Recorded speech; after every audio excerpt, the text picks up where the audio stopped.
The human experiment asterisk. The human woke up on a smooth silver table, surrounded by blue lights and soft humming machines. His wrists and ankles were held by glowing restraints, not tight, but firm enough to stop him from moving. The air smelled strange, like flowers and metal mixed together. He blinked, trying to remember how he got here. But his memory was empty. Around him stood 5 alien girls, each one more beautiful than anything he had ever seen. Their skin shimmered in shades of purple, silver, and soft green. Their eyes were large and bright, watching him closely. One of them stepped forward, her long white hair falling like silk around her shoulders. She spoke in a gentle voice, her words translated by a device near his ear. "Are awake, human," she said. "We are pleased." He tried to speak, but his throat was dry. The girl picked up a clear glass tube filled with glowing liquid and held it to his lips. He drank without thinking. The taste was sweet and strange, but refreshing. His voice came back, raspy but steady. "Where am I?" He asked, "What is this place?" The girl didn't answer right away. Instead, she turned to the others and spoke in their native tongue. They all nodded, then turned their attention back to him. Another girl, with emerald green eyes and short silver hair, stepped closer and placed her hand on his chest. "You are on Valaria Prime," she said, "and you have something we need." His heart started to race. He looked down at himself, realizing he was wearing nothing but soft fabric around his waist. The machines around him beeped slowly. One screen showed a pulsing diagram of his body, highlighted in red near his lower abdomen. "What do you mean?" he asked. "What do you want from me?" The first girl smiled softly, but there was sadness in her eyes. "Our kind is dying," she said. "We need something that only your species can provide." He stared at her, confused. "What exactly do you need?" She hesitated, then answered, "We call it nectar." He blinked. "Nectar?" "Yes," she said. "It comes from your body, but not through pain or surgery." The others stepped forward, forming a circle around the table. Each one looked serious, respectful, almost sacred. The girl with white hair leaned closer and whispered, "We extract it the old-fashioned way." A cold chill ran through him. He didn't fully understand what she meant, but something in her tone made it clear. This wasn't a lab experiment. This was a ritual, one they believed in deeply. "Are you going to hurt me?" he asked. "No," said the green-eyed girl quickly. "We honor the giver." Another girl, taller and with glowing tattoos on her arms, added, "You are not a prisoner, but you are too valuable to leave." The human pulled against the restraints, testing them. They didn't hurt, but he couldn't break free. His mind raced with questions. How long had he been here? Was there anyone else? Was there a way out? Then, something unexpected happened. One of the girls, smaller, with pale gold skin and a shy smile, stepped forward and touched his hand. Her touch was warm, gentle. She looked into his eyes and said, "I'm sorry." He paused, surprised. By her tone, there was real emotion there, maybe even guilt. She whispered again, "I volunteered to bond with you first." He stared at her, heartbeat pounding. Before he could respond, the restraints clicked open. One by one, they faded. The human sat up slowly, expecting an ambush, but none came. The girl stepped back, giving him space. "Except for the shy one who remained close, we do not force." The leader said, "But if you choose not to help us, we may not survive." The human stood up, shaky but firm. He looked at each of them, searching for lies, but saw only hope and desperation. He was their last chance. "Why me?" he asked. "Why not another human? You were the only one left alive after the crash," said the girl with tattoos. "And your biology is rare, your nectar production is strong." The shy girl blushed, then looked away. He ran a hand through his hair, trying to process everything. He wasn't just a man anymore, he was a lifeline, a symbol, maybe even a key to survival for a dying alien race. "I need answers," he said, "and time." The leader nodded. "You shall have both, but know this, the longer we wait, the closer our extinction comes." He looked again at the shy girl. The only one who had shown him kindness. Maybe this wasn't about science or dominance. Maybe it was something older, deeper, instinctive. He stepped forward, and she reached for his hand again. This time, he didn't pull away. The nectar ritual begins. The chamber was warm, glowing with soft violet light that pulsed like a slow heartbeat. The air carried a faint scent, sweet, earthy, and strange. The human stood barefoot on a smooth black floor while 5 alien girls watched from a distance. Their expressions were serious, respectful, but filled with quiet urgency. The shy golden-skinned girl from before stepped forward. Her name, he had learned, was Luria. She looked nervous but determined. Her eyes met his, and she spoke in a soft voice that trembled just slightly. "Today we begin," she said. "If you allow it." He nodded slowly, unsure but not afraid. There was something calming about her presence. She didn't treat him like an experiment or a resource. She treated him like a person. The other girls watched in silence. Each one had a different energy. One was calm, one proud, one curious, one intense. But it was Luria who stood before him now, holding a bowl filled with a glowing cream-colored oil. "This is starter essence," she explained. "It awakens your senses. It makes the bond easier." She dipped her fingers into the bowl, then gently touched his neck. The oil was warm, almost alive. It sank into his skin like water into dry earth. And suddenly his body tingled, not in pain, but like sunlight warming him after cold rain.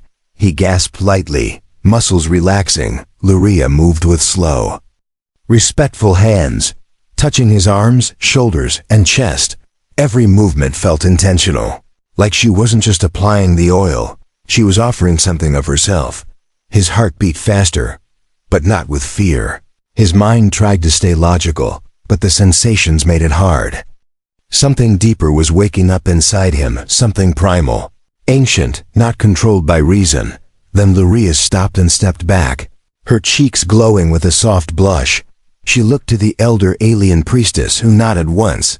"Your body is ready," the priestess said, "but your trust must be earned fully."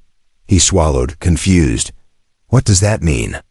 Another girl stepped forward, this one with deep red skin and sharp silver markings down her arms. She bowed slightly, her voice rich and deep. "We do not take nectar by force," she said. "We bond through connection, through emotion, touch, and shared experience." He stared at her, slowly understanding. This wasn't a trap, it was a ritual older than their science, a sacred act to them. They believed the body's gift was strongest when born of closeness, not command. "Each of us will try to bond with you," said the red-skinned girl. "But only one may succeed." Luria looked down, as if unsure she would be the one chosen. He reached toward her without thinking, touched her hand gently. She looked up, eyes wide with hope. "I want to try with her," he said quietly. The other girls nodded. Some seemed disappointed, but none protested. The priestess raised her hand, signaling approval, and the others stepped out of the circle, leaving only Luria and the human alone in the glowing chamber. Luria took a deep breath, then walked forward and placed both hands on his chest. "Close your eyes," she whispered. "Let your body feel, not just think." He obeyed, eyes closed, breath slow. He felt her hands move again, this time slower, more delicate. She wasn't just touching him, she was reading him, learning his rhythm, his reaction, the places where tension lived and where peace could grow. And then something unexpected happened. His skin began to glow faintly, golden pulses rising from where she touched. Luria gasped softly and looked up at the priestess. "It has started," the priestess said with reverence. "The nectar stirs."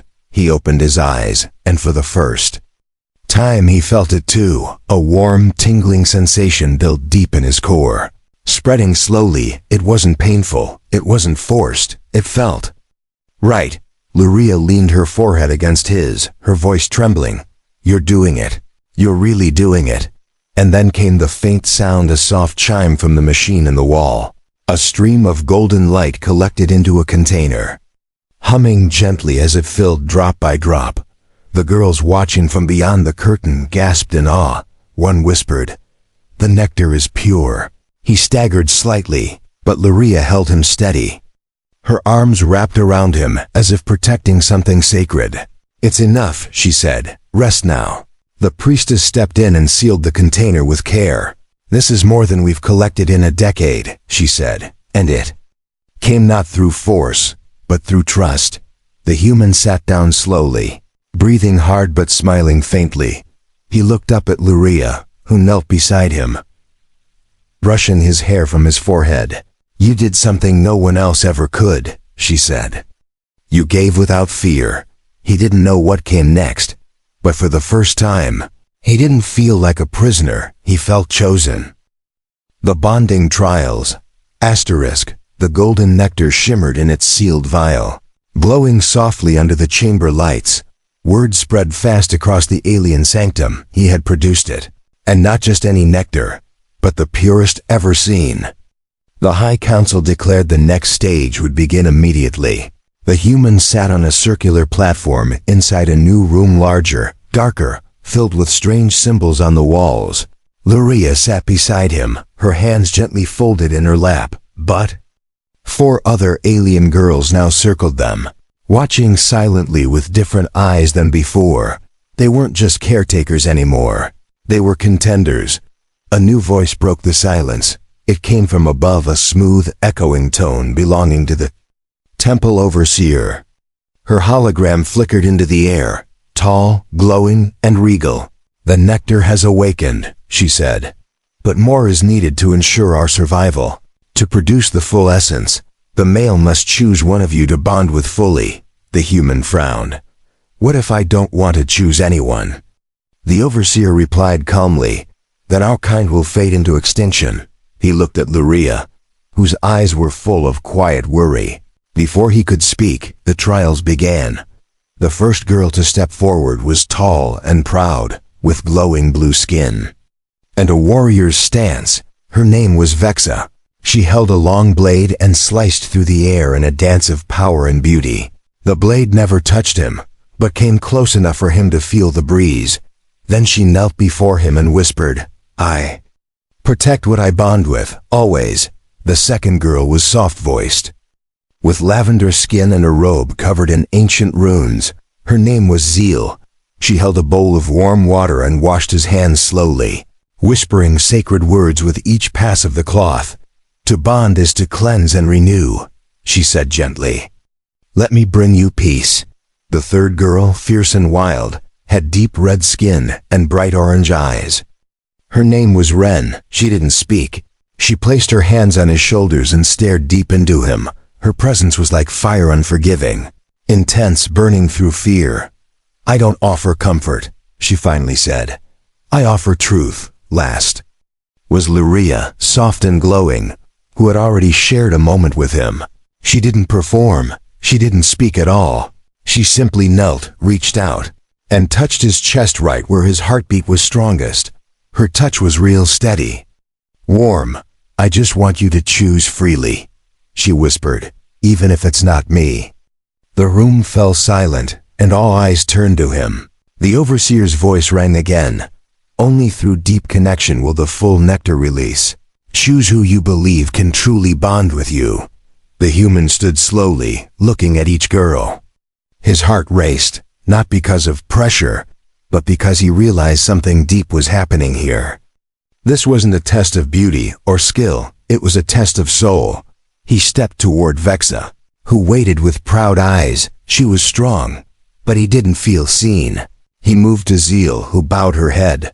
Her peace was comforting, but it didn't stir anything in him. Then to Ren, who stood tall and bold. Her fire was powerful, but too dangerous, too sharp. Finally, he turned to Luria. Her eyes were wet, shining, afraid she had lost, but he took her hands in his, and she gasped, "I choose." "Luria," he said, because she didn't try to win, she just cared. The girls around him bowed respectfully, some with sorrow, some with understanding. The Overseer's voice echoed once more. "Then the bond will be sealed tonight, and the final nectar drawn."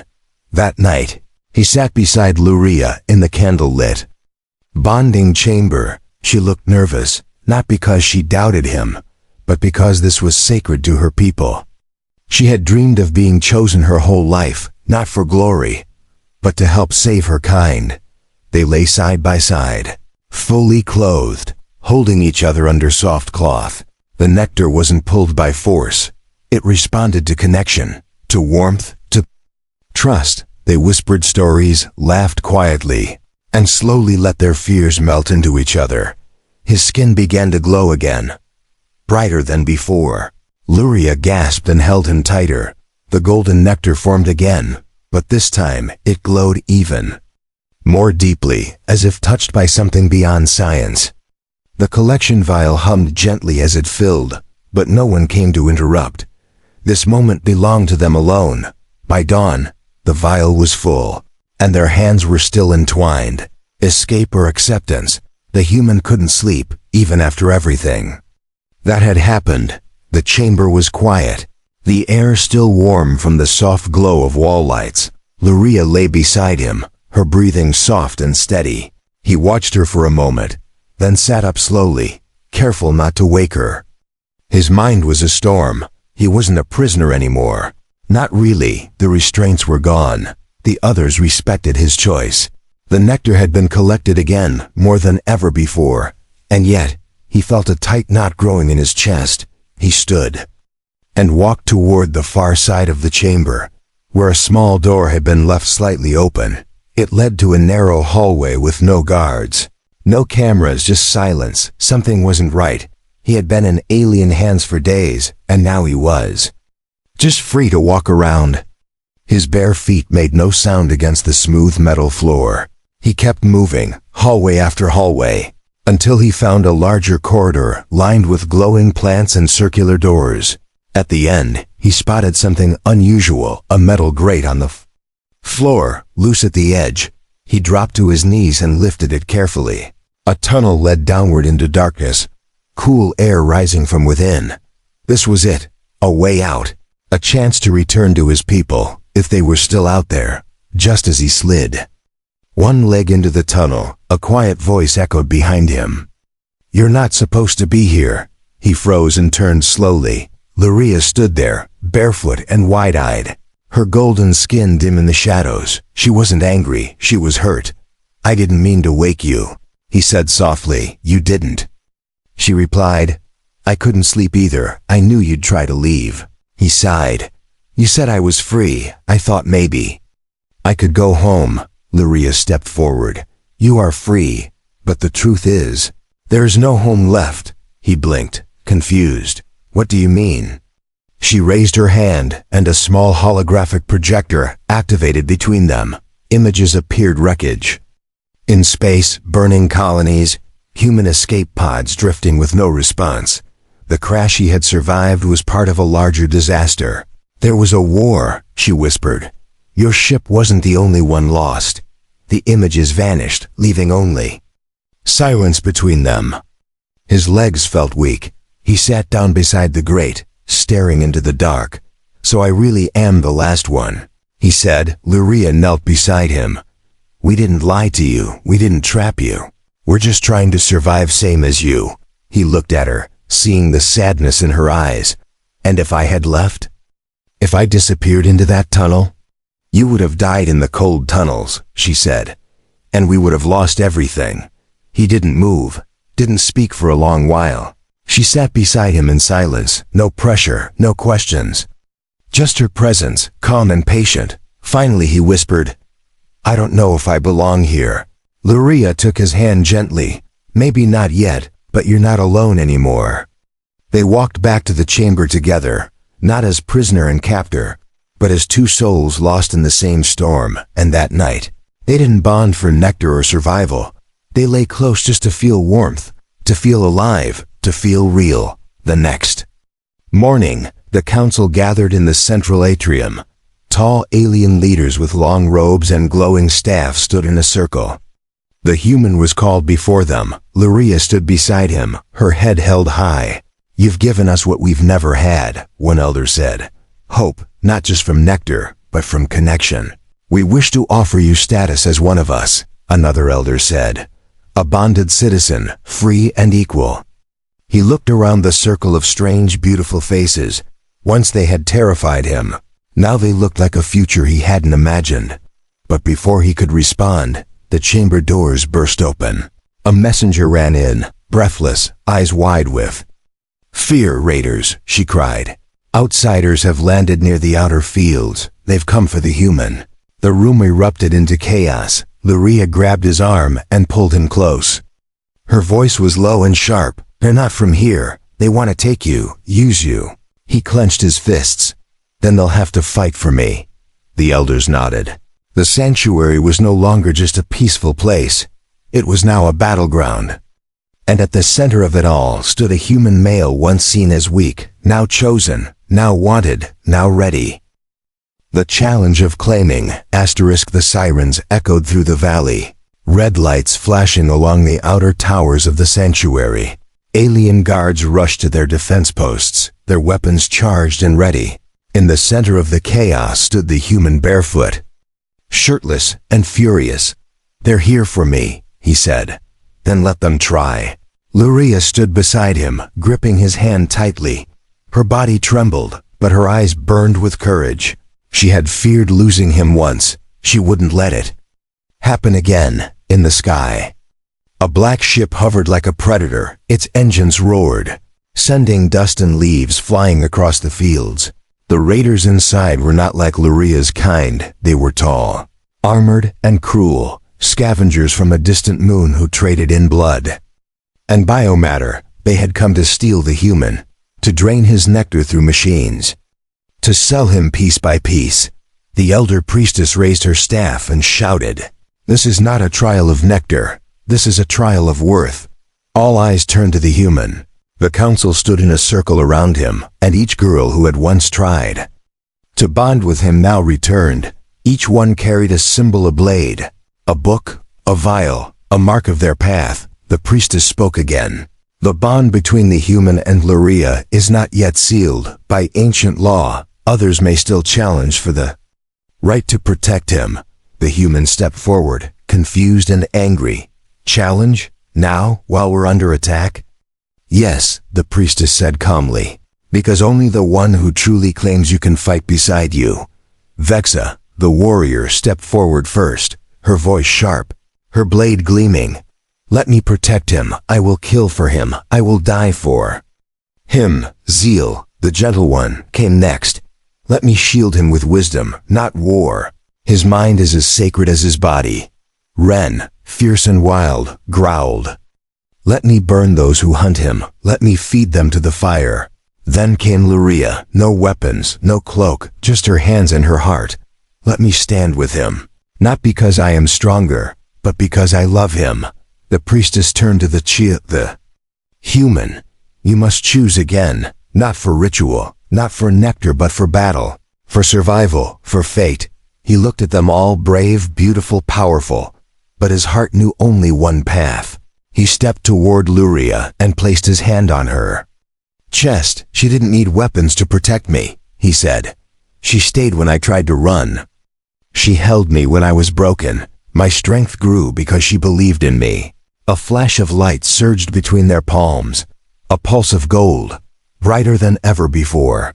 Their bond had awakened something ancient. The priestess shouted, "The challenge is answered, the claiming complete. They are now as one." The raiders struck without warning. Metal claws burst through the sanctuary's shields. They stormed the ground, their rifles glowing with venom light, but they didn't expect what came next. The human stepped forward, his body pulsing with energy. Something inside him had changed. The bond with Luria didn't just produce nectar, it gave him strength. One of the raiders aimed a cannon at them, but before it could fire, the human leapt forward and slammed his fist into the machine's core. The cannon exploded in sparks, knocking 3 raiders backward. The alien girls followed him, not behind, but beside. Vexa slashed through armor. Ren roared with fury. Zeal protected the wounded with shimmering shields. They were not rivals anymore. They were sisters in arms. Luria fought with him. Her steps matched his, her eyes never leaving him. Together they pushed through the raider line. each touch between them building more light, more power, more fire. At the heart of the field, the raider leader descended from the black ship. His armor was bone white, his face hidden behind a jagged mask. He pointed at the human and growled, "You don't belong to them. You belong to us." The human stood tall, his arm around Luria. "You're wrong," he said. "I never belonged to anyone until I chose." He reached behind him and grabbed a broken raider spear, energy still crackling at its edge. With a roar, he charged the masked leader and struck with everything he had. The blow shattered the mask and knocked the raider leader to the ground. The battlefield froze, all eyes locked on the human. Panting, covered in dust and light, standing victorious, the black ship rose and fled, the remaining raiders retreating fast, leaving only silence behind them. He turned to Luria. Falling to his knees from exhaustion, she caught him, held him close, and whispered, "You are more than a giver. You are our protector now." The rescue and revelation. The night sky above Velaria Prime burned red as the black ship vanished beyond the clouds. But even with the raiders gone, the sanctuary felt broken. Smoke drifted from shattered towers. Injured guards groaned across the fields and deep underground. Alarms continued to hum like a warning that hadn't finished speaking. The human lay unconscious in Luria's arms. His body had given everything. The bond between them had drawn out more than nectar. It had awakened something deeper, stronger, but also dangerous. "He's not waking up," Luria whispered, her voice cracking. "He gave too much." The priestess knelt beside them, placing a glowing hand on the human's chest. She closed her eyes, breathing slowly. "He is alive, but fading. What do we do?" Luria asked, tears running down her face. "He saved us all. We can't lose him now." The priestess opened her eyes and said one word that made every alien girl gasp. "Take him to the Forbidden Chamber." Luria's heart dropped. That place was ancient, sealed for centuries, even whispered about in sacred songs. But she didn't argue. She nodded and lifted the human with care. Her steps hurried but steady. They carried him through the sanctuary tunnels, deeper and deeper, past sealed doors and forgotten corridors, until they reached a massive gate carved with glowing marks. The priestess pressed her hand to a panel, and the door opened with a hiss. Inside was a chamber of soft golden mist. Strange roots twisted across the ceiling like veins of a living planet. In the center stood a shallow pool filled with glowing liquid. "The first pool," the priestess said, "formed when our people first touched the stars. It reacts only to those who have given themselves completely." Luria stepped into the pool, holding the human close. As the liquid touched his skin, the glow in the water grew stronger. The pool responded, not just to his body, but to the bond they shared. Suddenly, a bright pulse exploded from the center, and Luria was thrown backward into the shallow water. She sat up gasping, just as the human's body rose slightly above the surface. Floating in the air, surrounded by golden light, the priestess fell to her knees in awe. "He's being accepted," she whispered. "The pool has chosen him." The golden mist wrapped around the human like a cocoon, sinking into his skin, healing his bruises, restoring his breath. When he opened his eyes, they glowed for a brief moment, then returned to normal. Luria crawled toward him, reaching for his face. "You're back," she whispered. "You came back to me." He nodded slowly, weak but awake. "I heard you calling," later that night.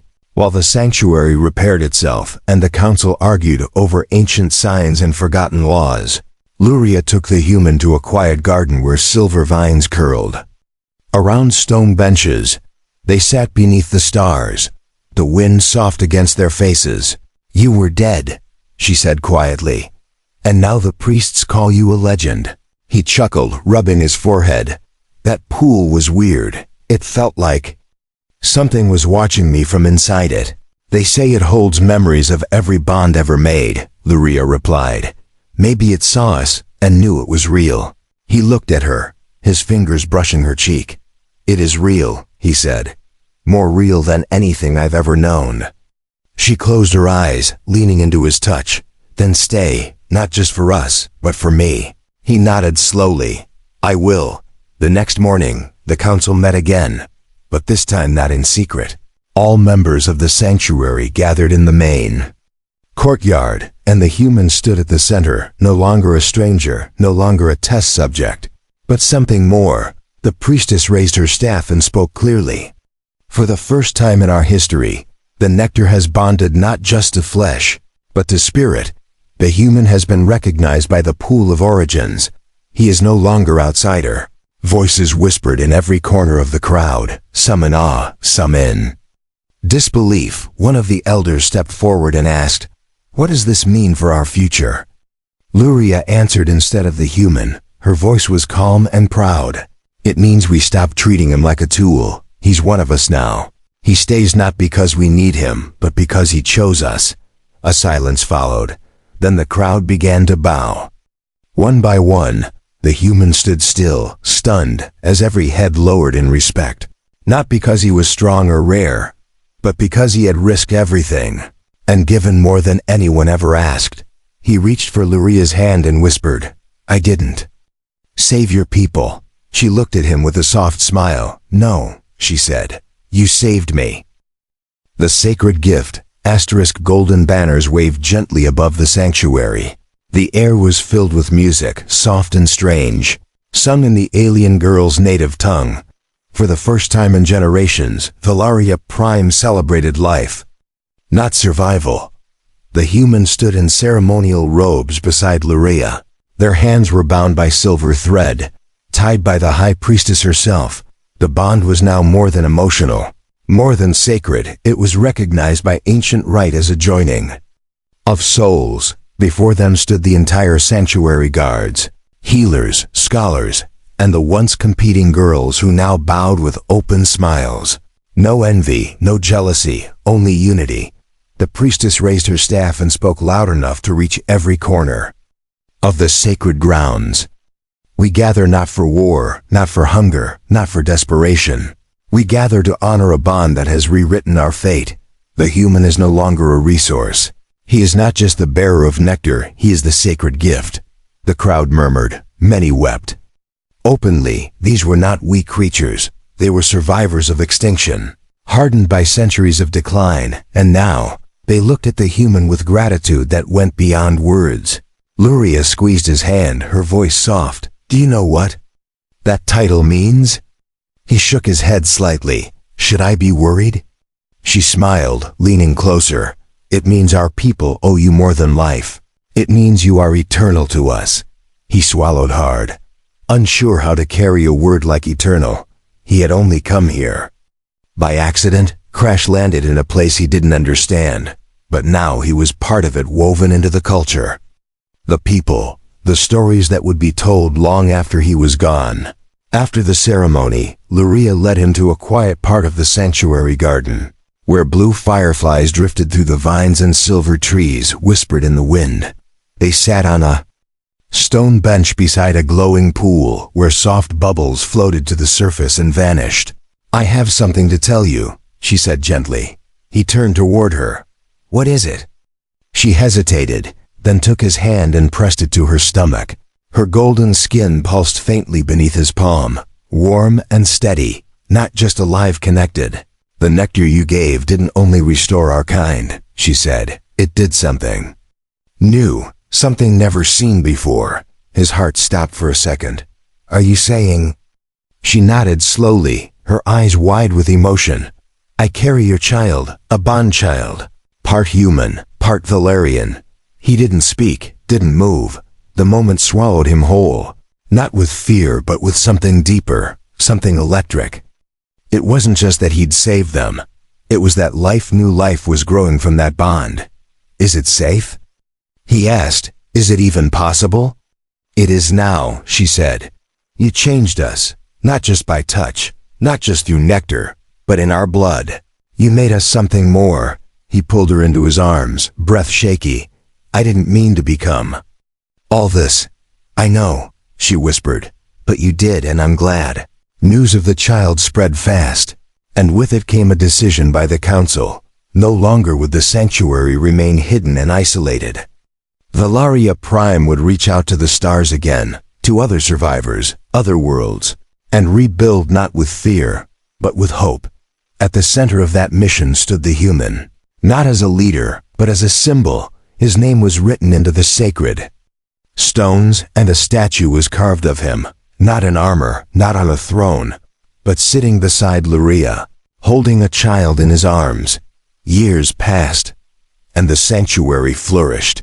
The nectar became rare once more, but no longer critical. The people had learned to live, to love, and to thrive again. And in a quiet garden, under silver trees, a little girl with glowing golden skin and curious eyes ran through the grass.